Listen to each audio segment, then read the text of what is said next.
I don't think they marked It that. just says PS2 lot on there. Somebody else took the other games and stuff, so I don't know.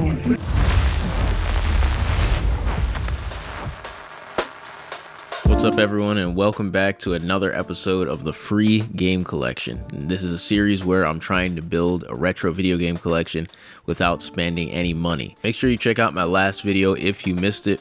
But in that video, we ended up with about $43 in our game fund in order to buy more games.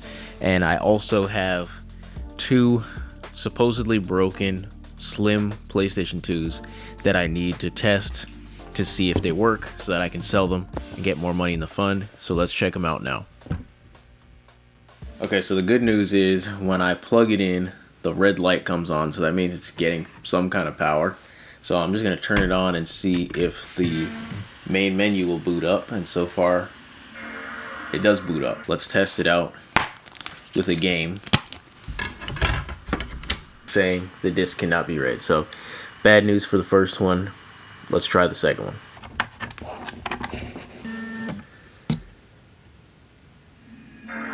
Same thing so far, it's booting up, bringing up the menu. This one's not even noticing that there's a disc in there. Well, that's bad news for both of these PS2s, but I did get them for $5 each. So if I can repair even one of them and get it sold, that'll be huge for our budget. All right, I've never fixed a PS2 console before, but I heard it's not that difficult. So let's open these up and see what's going on the inside. So I'm just going to start with the least invasive and then go to the most invasive. So the easiest thing to do is just get some alcohol and Q-tips and clean the sensor. So let's try that first. Yeah, even just opening this up, I can tell that there's just a lot of dirt everywhere. And I think one of the biggest problems with these older systems is just the dirt of these.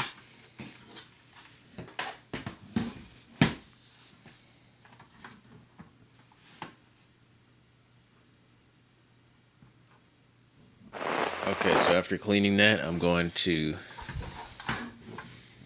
plug one of these back in. I actually like this Madden 08. It's a pretty good game.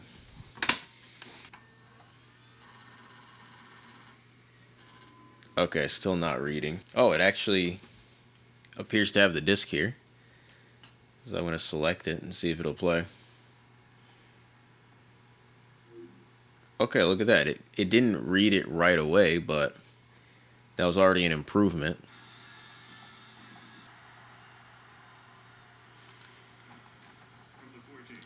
Alright, so it looks like this actually works. As I might get an opening kickoff touchdown here. Alright, so it looks like this one actually works, so let's test out the other one. I got lucky with that one, so let's plug in the other one and see if this one works as well. Oh, this one's loading the disc right away. Look at that. I think this was the one that almost read it the first time. If I can return it all the way again. No, not this time. So we just got extremely lucky again by picking up both of these PS2s at the flea market for $5 each. And they both actually work, they're just dirty. So what I'm going to do now is clean these up. It actually looks like these have never been opened up anyway because they still have the warranty sticker. They were just dirty. So the moral to the story is if your system doesn't work, you probably just need to clean it. It's probably never been cleaned before with alcohol. So there we go. Let's clean these up.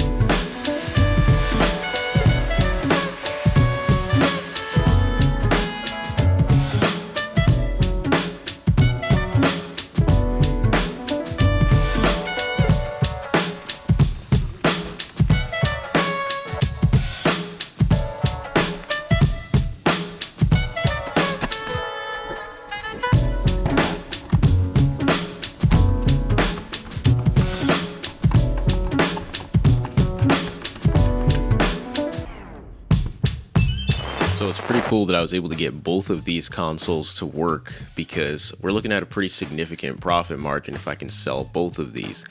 Now, when I got these, it was just the consoles, so no cables, no controllers, nothing. If I throw some more stuff in with this bundle, it's going to allow me to charge a little bit more for it, and I'll be able to sell it much quicker because nobody really wants to buy just a console. So luckily for me, I do have some extra cables lying around in a box in my closet, and I also have 10 to 15 PS2 controllers that I picked up over the years for some reason, and I really only need 2, so I'm going to keep my 2 favorite ones, and I'm going to bundle these in with consoles as I go. And then I'm also going to throw some games in the bundle as well. You guys have seen me do this in my last video when I sold that PS3. I have that disc binder that's full of my old games, and as I've been collecting, I've found these games complete. Loose games are notoriously hard to sell individually like this, so this is an easy way for me to get rid of them. It also provides more of an incentive to the buyer to buy the system because they're also getting a game, a controller, maybe a memory card. But if I didn't have any of this stuff, of course, I would just have to list it as console only, and that would just take longer to sell, but it would still eventually sell. I'm trying to sell my stuff quickly, so I'm gonna put this all together and let's see how long it takes for this to sell.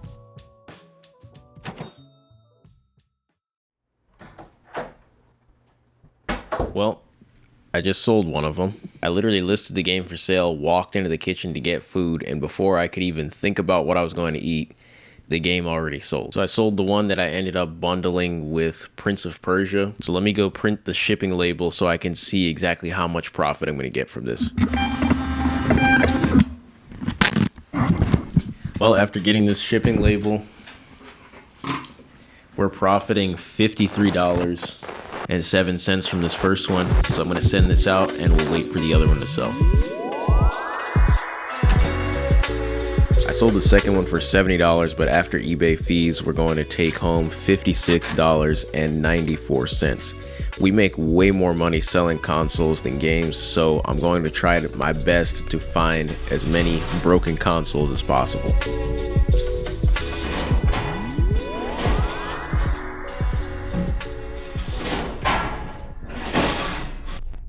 Selling those 2 slim PS2s really made me think about the fact that I don't actually have a traditional fat backwards compatible PS2 in my collection anymore, and I've wanted to get one back for a while because that is the type of system that I used to play on back in the day. And there's just something really cool about sliding out that tray and popping in your disc before you're about to play a game, but I just didn't have enough money in the game fund to justify that purchase until now. Frank just let me know about an estate sale that's going on in his area, and it was being advertised online with pictures. In one of the pictures, it looked like there was some game systems in their living room, and I thought I could spot a fat PS2 in there. So we're gonna head over there right now and see if we can actually get that PS2 for a good deal, or if it's even there anymore. I'm still looking around. All right, he said you want my... When we first came in, we saw a whole bunch of people going everywhere, just grabbing stuff as quick as they can. So we just went straight to that living room entertainment area. Yeah. 85 did they say for this? The first thing we found was what we thought was a Wii system in the box with games, but it ended up literally just being boxes. There was no games in there, and there was no system in there either. They want 85 for this, and there's not even a game in it. So obviously we knew that they were kind of off on their prices, so if I wanted to get a good price, I was going to need to negotiate. But eventually we did actually find the PS2 system in the cabinet. Mark that. SpongeBob SquarePants. Could be.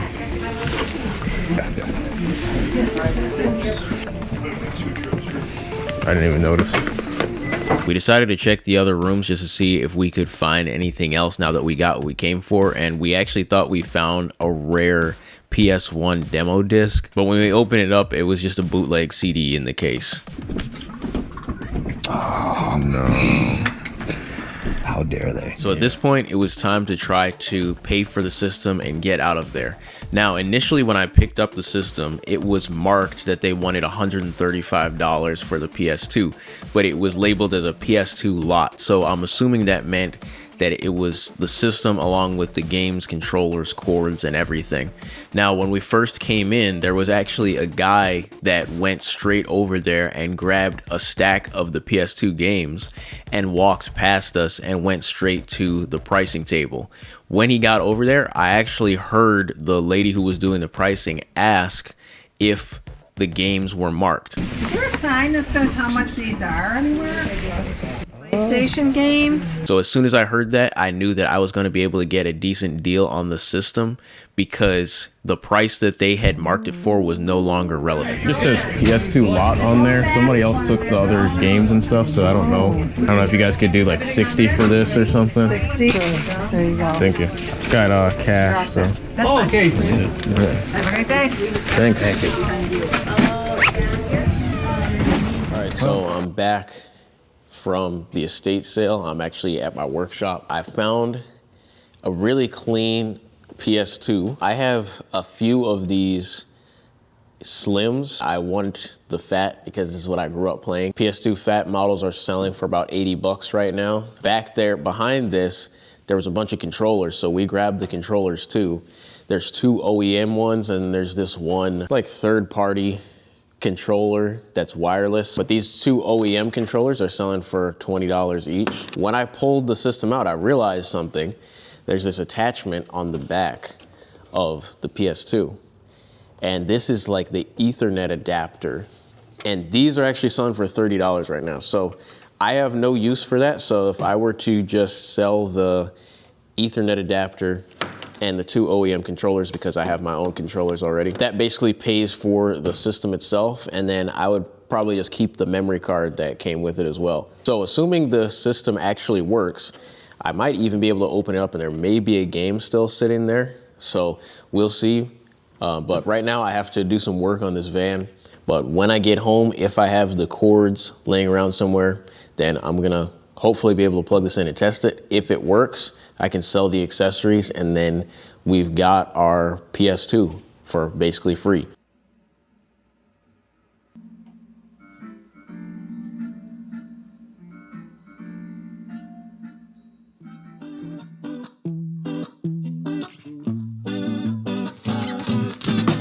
So for the last few days, I've been checking the thrift stores, trying to find stuff that I can flip, and I'm not really finding much. I did find a few things, but I didn't end up making a lot of profit. It's pretty much the same old story at the thrift stores, man. At this point, my budget is over $100, so I'm just gonna try to keep it from dipping below that, and then I don't have to spend that much time in the thrift stores, and I'm gonna spend some more time looking for games in some other methods. All right, it's another weekend, and last week the garage sales really worked out for us, so we're gonna try that again instead of the thrift stores. So let's head out and check that stuff out, see what we find.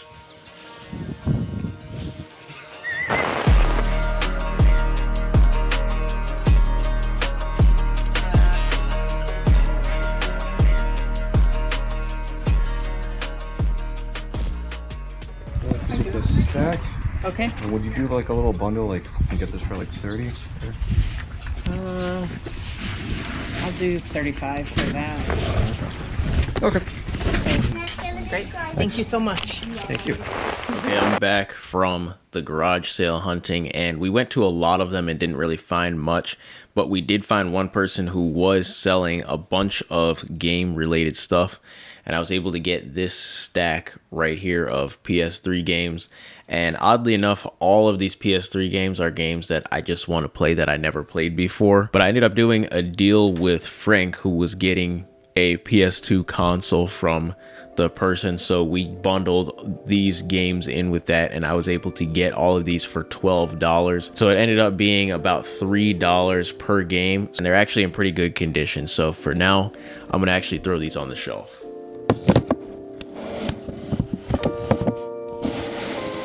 So I'm going to go ahead and end the video off right there. We didn't get as crazy of a haul as we did in our first video, but I was able to secure my PlayStation 2 that I'm actually going to be playing my games on and have set up in my game room. So I think that's pretty significant. And I was also able to get some PS3 games. Now, I did mention in my last video that I'm going to be collecting some games for other consoles if I see them, there's a good deal for them. but we're primarily focusing on the PlayStation 2. I'm still debating if I'm going to sell the accessories that came with my new PS2, but I'm going to be deciding that in my next video, so stay tuned to see what I decide to do next. Our ending budget after this episode is going to be $94, so that's plenty of money for us to buy more stuff to flip in the next episode and try to build up the collection a little bit more. If you liked what you saw, make sure you subscribe, and I'll see you in the next one. Later.